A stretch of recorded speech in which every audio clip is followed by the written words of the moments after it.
respecto de la administración fraudulenta. Habrá que ver qué dice o qué hace o qué posición adopta con respecto a la asociación ilícita. Si eventualmente se confirmara la condena tal como está, entonces, bueno, seguramente los abogados de Cristina Fernández intentarán llegar por vía de apelación a la Corte Suprema, y la Corte Suprema, bueno, tendrá que definir. Sabemos que la Corte no tiene plazos para esto, con lo cual no se sabe qué va a pasar, porque Cristina Fernández el año que viene probablemente quiera ser candidata, a lo mejor a diputada nacional, o veremos o a senadora nacional, si es por la provincia de Buenos Aires, no, porque la provincia de Buenos Aires ya eligió senadores el año pasado y no vuelve a elegir esto dentro de 6 años. No sé si Santa Cruz eligió o no, habrá que ver, pero lo cierto es que si ella quiere ser candidata, puede serlo, podría serlo, porque para que no pueda hacerlo es necesario que la condena esté firme. Entonces, si la Corte ratifica después la condena antes de la elección, bueno, entonces ya quedará inhabilitada para presentarse. De lo contrario, ella tal vez pueda presentarse como candidata. Si la condena se ratifica por parte de la Corte cuando ya es legisladora, supongamos, y bueno, tendrá los fueros que la protegen, por lo menos hasta que termine su mandato, y si no es así, igual tiene más de 70 años, y si tuviera que estar presa, estaría presa en su domicilio, ¿no? Así que ese es un poco el panorama de aquí al futuro con respecto a Cristina Fernández. Y bueno, todo indica esto, que va a ir a la Corte, ¿no? No hay tiempos límites, ¿no? No es que existe una presentación y la Corte tiene que definir en cierto tiempo. Podrá hacerlo dentro de 6 meses o dentro de 5 años, ¿no? Y sí, ustedes recuerden lo que pasó con el caso de Menem. La Corte estuvo un montón de tiempo para pronunciarse. Finalmente se murió el tipo con los fueros allí, siendo senador, y bueno, y la Corte se toma su tiempo para esto. Es una causa compleja, inclusive se complicaría más, parece mentira, se complicaría más si ella fuera, si la Cámara de Casación le aplicara también asociación ilícita, porque en ese caso ella tendría un doble conforme, es decir, condenada por administración fraudulenta en primera y segunda instancia. Ahí está el llamado doble conforme que se necesita para que una sentencia quede firme, pero por el lado de asociación ilícita no estaría ese doble conforme. Entonces la Corte tendría que enviar el expediente a otra sala de casación para que tenga el segundo pronunciamiento o la segunda eventual condena respecto de asociación ilícita, cosa que se complicaría más. Es decir, yo creo que para que todo sea más rápido, lo ideal sería que Casación le confirme administración fraudulenta, y es decir, que confirme la sentencia tal como salió del tribunal oral, porque entonces ahí la Corte tendría la posibilidad de pronunciarse sobre esta cuestión. Ya estaría el doble conforme listo como para que si la Corte ratifica, la sentencia quede firme, ¿no? Bueno, son vericuetos procesales, digamos. Pero me parece que va mucho más para este lado que has marcado el camino vos, ¿no? Que se dé una situación de, apelación que vaya a la Corte, una presentación que vaya a la Corte, Cristina candidata, que pueda obtener alguna banca y que luego que ella obtenga la banca haya un pronunciamiento de la Corte, con lo cual ella ya sea legisladora, ¿no? Y sí, todo indica que va a pasar por ahí.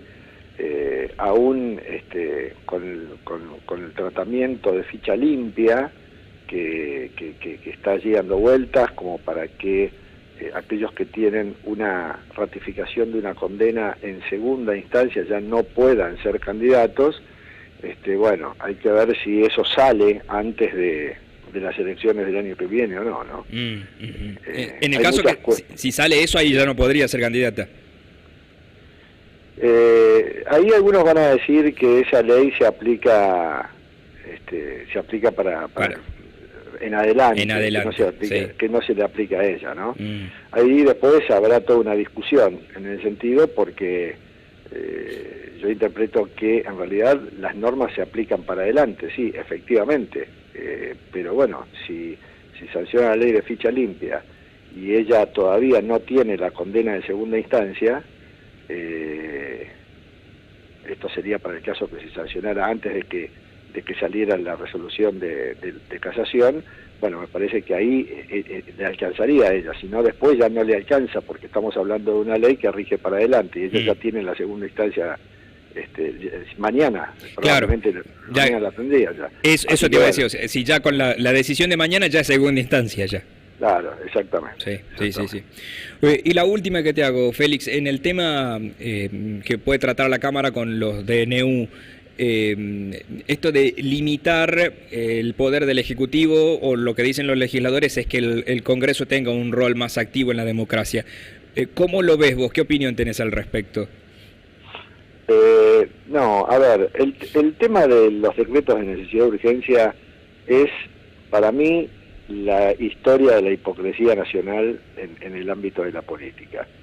En primer lugar, es increíble que un tema tan común y tan conocido se desconozca tan supinamente como se desconoce. Nadie es consciente de que cuando uno dice DNU, lo que está diciendo es ejercicio presidencial de facultades legislativas.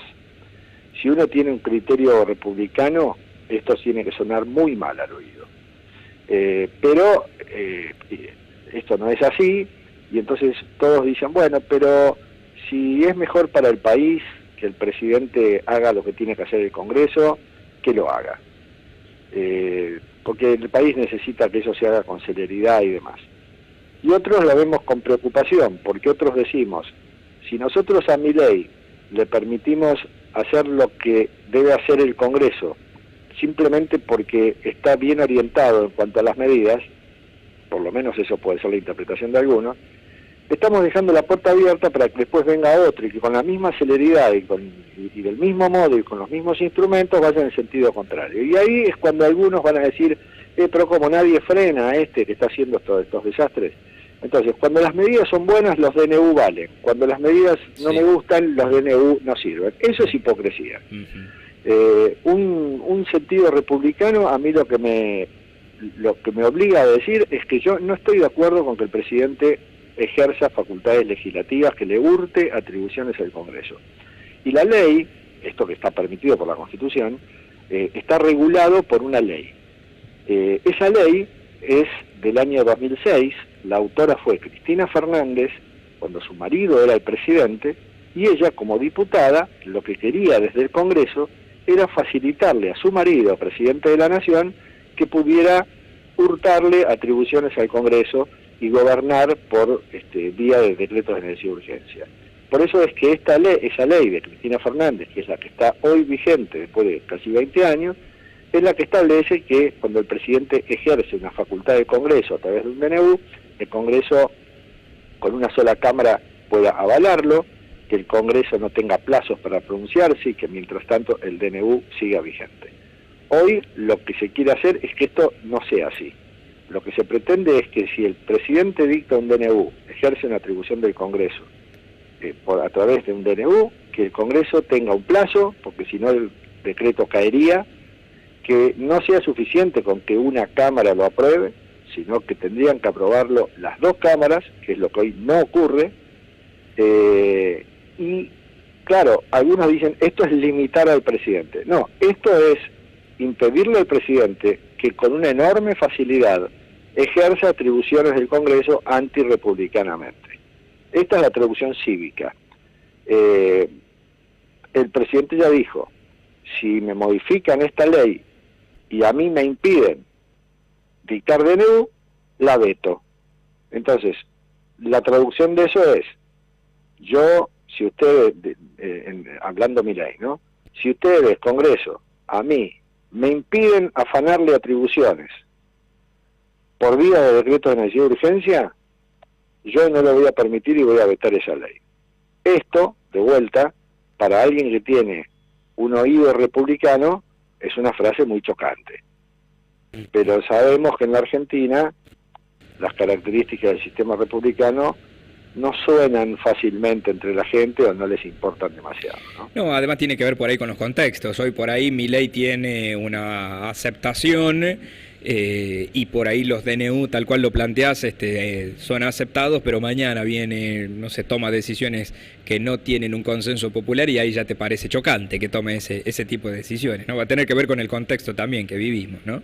Por supuesto, a mí Sí. me ha pasado mucho en los primeros días de Milei, cuando sacó este famoso decreto número 70, el mega decreto, que yo particularmente estaba de acuerdo con el 80% conceptualmente de las medidas que estaban contenidas ahí, pero yo andaba por los medios diciendo que yo no estaba de acuerdo con el DNU, pero me dicen, pero es que no estás de acuerdo con esta medida. Le digo, con las medidas sí, pero no con el instrumento. Bueno, pero eso es una formalidad. Ah, bueno, es lo mismo que uno dijera, el delincuente anda por ahí dando vueltas, viene el policía y lo arresta sin orden judicial y no lo pone a disposición de un juez. Bueno, pero es un delincuente, había que meterlo en cana, sí, pero no de esa manera. Es decir, hay que hacerlo con una orden judicial o hay que arrestarlo y ponerlo a disposición del juez, porque si no es peligroso. Entonces, acá pasa lo mismo. Félix, te agradezco, muchísimas gracias. No, por favor, un abrazo. Abrazo. Félix Lonigro, abogado constitucionalista, docente, explicando lo del DNU, que es muy coherente, porque bueno, ahora que en las medidas que plantea Milei por los famosos DNU, en la gran mayoría se está de acuerdo, pero bueno, pongámosle que haya algo que no estemos de acuerdo y ahí va a generar un poco más de revuelo. Pero es un debate interesante porque te van a decir, bueno, pero lo está haciendo porque lo votamos a Milei y él tiene el respaldo popular. Sí, pero los otros te van a decir, bueno, pero también lo votamos a todo el Congreso. También lo votamos a todo el Congreso. Y pongámosle que las decisiones las empiece a tomar Milei ya en la última parte de su mandato, donde hay un desgaste un poco más fuerte, donde se lo critica un poco más, va a decir, mirá, autoritario y todo lo demás. Tiene que ver con los contextos. Me parece que hoy es covita nueva, entonces sí, hoy tiene todo se el le perdona. apoyo y todo eso, pero bueno, también, por ejemplo, los mismos legisladores que están, digamos, ahora buscando sacarle esa herramienta, son los que apoyaron a Cristina, que es la